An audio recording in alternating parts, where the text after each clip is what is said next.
On November 9th, 1996, the WBA heavyweight world champion, 30-year-old Mike Tyson, made his first title defense in a fight against 34-year-old former world champion Evander Holyfield. Originally, this fight was supposed to happen 6 years earlier, in June 1990, but 4 months prior, Tyson unexpectedly lost by knockout to James "Buster" Douglas. A new date was later set for November 8, 1991. However, Tyson first broke a rib, causing the fight to be postponed, and was then accused of rape, ending up in prison in February 1992. Tyson was released in 1995, and in March 1996, he won the WBC title. He later relinquished it, choosing to fight WBA champion Bruce Seldon instead of fulfilling his mandatory defense against Lennox Lewis. Tyson handled Seldon in just 1 minute and 49 seconds, and 2 months later stepped into the ring with Holyfield. When the fight was announced, Tyson was a 25-1 favorite, although the odds narrowed closer to the date. Still, Iron Mike remained a confident 6-1 favorite. Holyfield had lost 2 of his last 4 fights, and just a year earlier, in his third bout with Riddick Bowe, had suffered the first knockout loss of his career. Holyfield was seen as a fading boxer, and the bout with Tyson was expected to only hasten his decline. Tyson in 1996 wasn't the same as in the late 1980s, but his aura still played a major role. Many admitted that Iron Mike had lost some of his edge, yet still believed that if anyone posed a threat to him, it certainly wasn't Holyfield. Nevertheless, the hype surrounding the fight was colossal. The MGM Grand Arena was packed to capacity. 16,000 tickets sold, generating $14 million. At the time, the bout set a record for pay-per-view sales, 1.59 million purchases, bringing in nearly $80 million. The fighters' purses were also huge. Holyfield received $12 million and Tyson $30 million. From the very first minutes of the fight, a surprising conclusion could be drawn. Holyfield was physically stronger than Tyson. In clinches, he effortlessly pushed his opponent back. Moreover, Tyson's aura had no effect on Evander. He wasn't intimidated by Mike's attacks, as so many opponents had been, and countered every move. But it wasn't just Holyfield who was surprising. According to him, he didn't expect Tyson to rely so much on his straight right hand.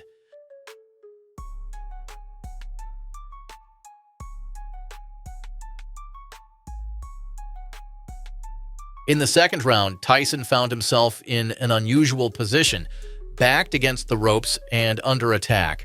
During this exchange, he was caught with a hard left hook.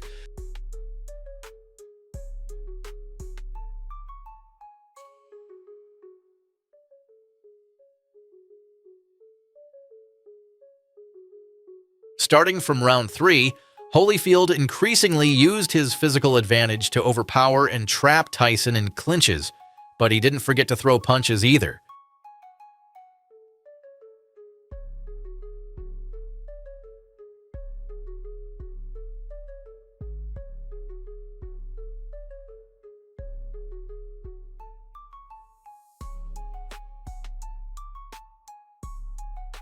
But Evander didn't forget to throw punches at every opportunity.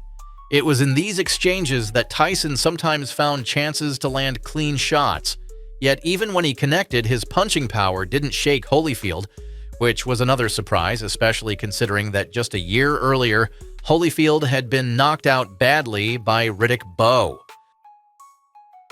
In the 5th round, Mike Tyson noticeably picks up the pace. He mixes up his attacks and shows his best qualities. For the first time since the start of the fight, it can be said with confidence that he won the round.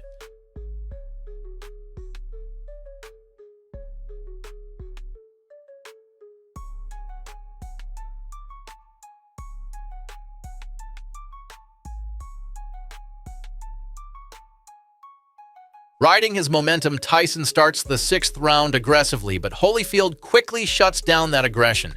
A bit later, during close-range fighting, a clash of heads opens a cut above Tyson's left eye.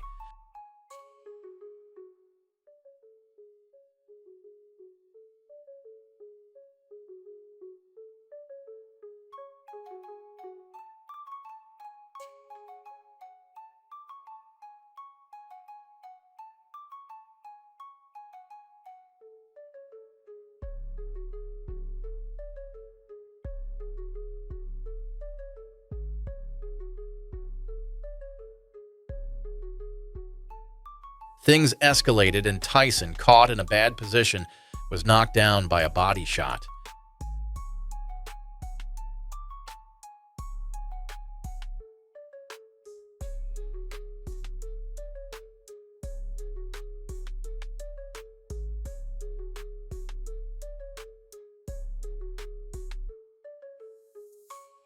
At the end of the round, Holyfield tried to build on his success. It turned out to be one of the most spectacular moments of the entire fight.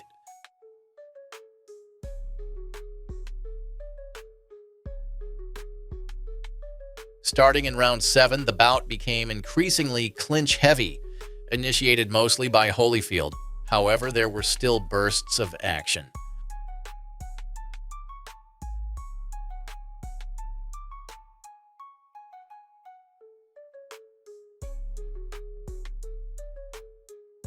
In the final third of the fight, Tyson looks tired, unlike his opponent, and this has a significant impact on the overall picture.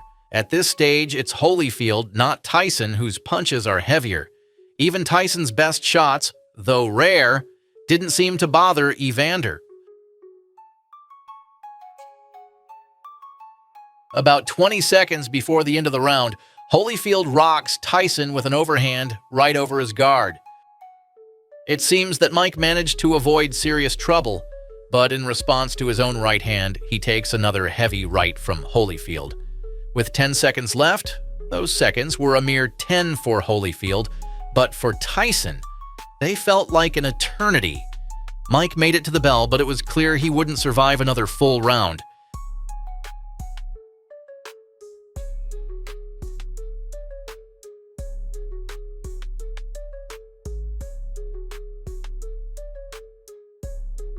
In the 11th round, Holyfield confidently and almost effortlessly brings the fight to its logical conclusion, handing Tyson the second defeat of his career, which, just like the first one, came by stoppage. Whether this was Holyfield's greatest achievement is debatable, but it was undoubtedly the most high-profile win of his career. As for Tyson, the fight marked a defining line. In November 1986, he won his first world title. In November 1996, he stepped into the ring for the last time as a reigning world champion. He would go on to make 2 more attempts at reclaiming the title. In June 1997, in a rematch with Holyfield, which ended in Tyson's disqualification, and in June 2002 against Lennox Lewis, which ended in an 8th-round knockout loss.